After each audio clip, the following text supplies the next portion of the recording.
So that's what I do. That's how I work. I have this process called thought shifting that is really the most powerful way on the planet to clear out the stuff that's in your way. I'm going to start answering a few questions now. People are asking me more and more questions about thought shifting, so I'm going to answer some of those questions, and then I'm doing a new revised website where I'm kind of combining my blog and my website together, and I'm going to have a frequently asked questions section on there, so I may start referring people to some of those questions because I am getting some of the same questions about thought shifting over and over. Okay, so I'm going to turn my back to you for just a second, only because I keep my questions over here. Okay, and I'm going to start with a question from someone named Lisa. And I can't, Lisa's in the United States. That's the only thing I can tell. Okay, I was asking, I think I took off, I don't know, asking for your zip code or something. I don't know. I try to find ways to identify you on these calls, but sometimes you don't want to be identified, and that's fine. If you ask a question and you don't put your phone number in there, I cannot call on you on the call, so I'll be unable to excuse me. Excuse me, sorry. I'll be unable to really do anything where I get feedback from you about your question or things like that. Okay, so I always write down who I talk to because I forget. And sometimes you guys come back later and you ask me questions, and I don't even always have time to get back to you. I'm sorry, I'm really working on that. I get a lot of phone calls and a lot of emails, and I'm actually looking for help to help me with that, but I don't have the resources myself right now to be able to even return all the phone calls. So sometimes you guys call me 3 or 4 times. It's better if you just leave one phone call. I promise I'll get to it, but it doesn't really help to put 3 or 4 in my queue. All right, and then I can't do like support and things like that on the calls. I do all that in the groups. Okay. Oh, and if you're interested in taking a look at the group, I don't have the level 1 pricing up yet, but there will be separate level 1 pricing, and it will be level 1 and level 2 combined into a package, and I'm going to let you guys make payments for that.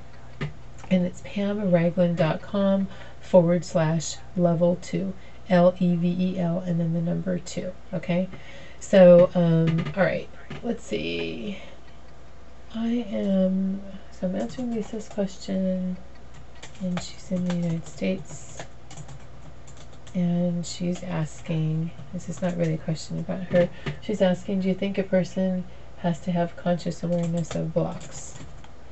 Alright, so let me explain how this works.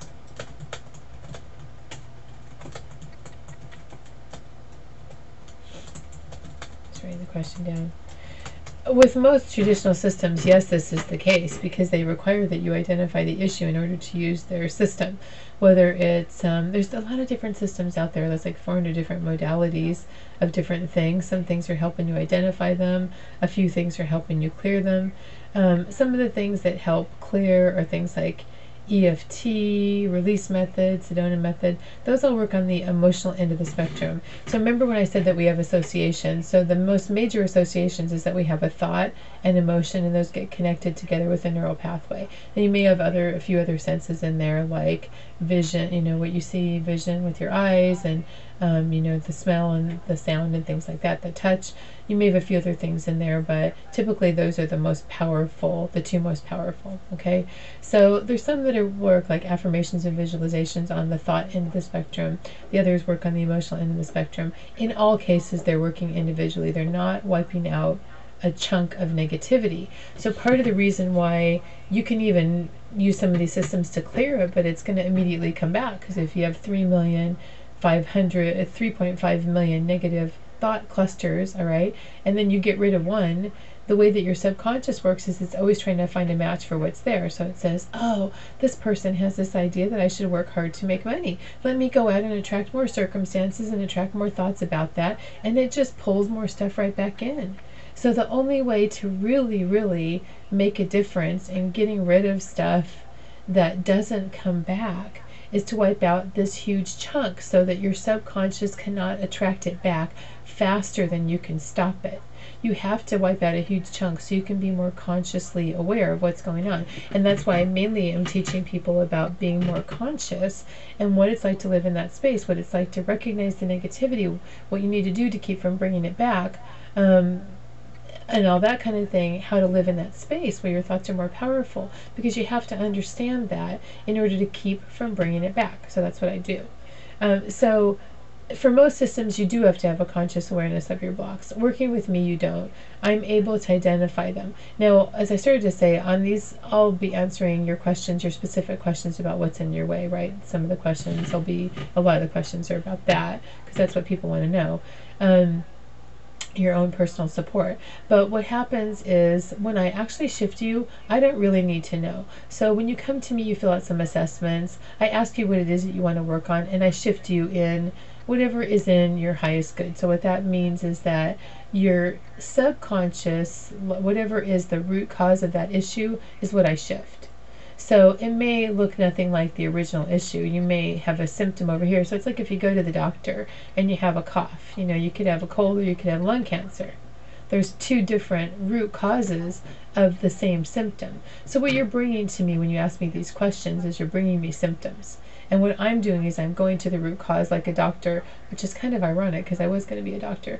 I'm going to the root cause like a doctor, and I'm getting to the bottom of things.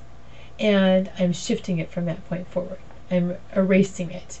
What I'm literally doing is wiping out that negative thought, that negative association, the clusters, all the clusters associated with that. So the negative emotion, the negative thought, if you have a negative association to smell or touch or taste or whatever it is, I'm wiping those things out, so that then those things are not getting in your way anymore. And the most complete way, obviously, is level 4, because I'm erasing everything. So there's nothing left in the subconscious to start attracting things again.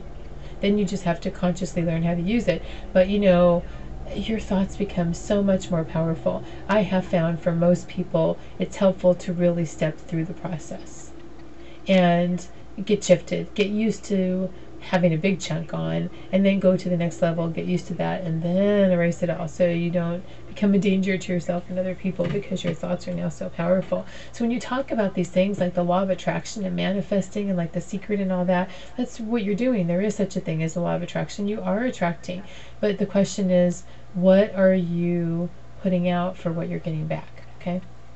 And then there's some other tricky things, because there are other things that get in our way besides that, but I talk about those in my groups to help you understand that. Okay, so do you think a person has to have a conscious awareness of blocks? For most systems, yes. For what I do, no. Okay, and if you want to find out more about that, you can go to pamragland.com/level 2, LEVEL, and then the number 2. Okay. All right. So Lisa, I hope that answers your question. And in fact, because of what I've already described, that you have a million of these negative thought clusters by the time you're 5, it would pretty much be impossible for you to know most of your blocks consciously. And what's funny for me is when I got shifted all the way at level 4, it was only level 4 back then, back in 2003. Or it was the beginning, it was the 2004, I think. It was like between 2003 I started measuring, 2004 I started shifting. So back in 2004. When I got shifted all the way, things went away that I didn't even realize were negativity. Like, I used to totally get stressed planning for parties, and that might seem like a silly thing, but I remember my ex-husband telling me, oh my God, I hate it when you have a party because you get so stressed. And it's funny, because I'll tell people, if your spouse or your significant other or your friends, family, they say something to you that you're doing a particular thing, chances are you are doing that. Because so much of what we do is automatically by habit. We don't even know we're doing it. And it's funny, like, I'm trying to really teach my children to be aware of their habits. So my son had this habit of putting his hand on the wall as he walked up the stairs, because there's only a banister on one side. I'm like, Sawyer, use the other side of the stairs. And then he told me the other day, Mommy, I broke the habit of touching the wall. And I said, good job, buddy. If it were only so easy for us to break all these habits, he's been shifted. He can consciously become aware of it and make a choice. Most of us have not. Okay, so that's what makes it so difficult. So you decide that you want to make this change. You're determined. You do the New Year's resolutions. You do all that stuff, and it still doesn't work. Okay, and this is the reason why. So, okay, Lisa, so I hope that helps.